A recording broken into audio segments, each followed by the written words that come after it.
I'm Antonia Prentice. I'm the Director of Alliance 2015, based here in Brussels. We're an alliance of 8 European NGOs working globally on humanitarian and development issues, spending €1 billion a year on programming. We're very proud to launch today on World Food Day our yearly Global Hunger Index, which is an important tool for measuring hunger and malnutrition on a yearly basis across the globe.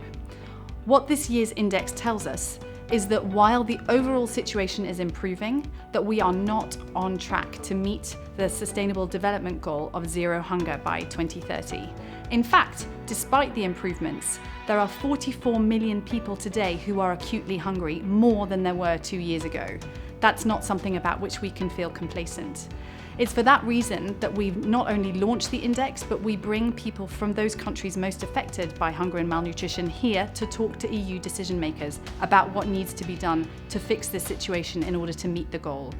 We've brought our colleagues from the field in Somalia, South Sudan and Kenya to explain to high-level officials like Agriculture Commissioner Phil Hogan, MEPs Linda McCavan, Arne Lietz, Brian Hayes and other high-level development officials what they think should be done by the EU as a global leader and champion of nutrition issues to make sure that we don't miss that all-important target. And these are some of the messages that I'm sharing on their behalf today. The first is that the EU must maintain its place as a leader on nutrition. It must safeguard and grow the amount of funding that it dedicates in the new multi-annual financial framework and single development instrument on food and nutrition security and sustainable agriculture.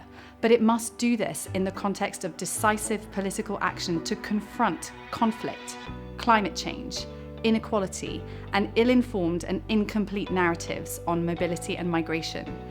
If these things are done together using the policy and programming tools of the EU, building responsive, flexible, multi-sectoral, multi-stakeholder partnerships, working with the private sector for responsible joint actions on nutrition, and supporting the growth in governance capacity on nutrition, then we really do have a chance to meet the target of zero hunger by 2030.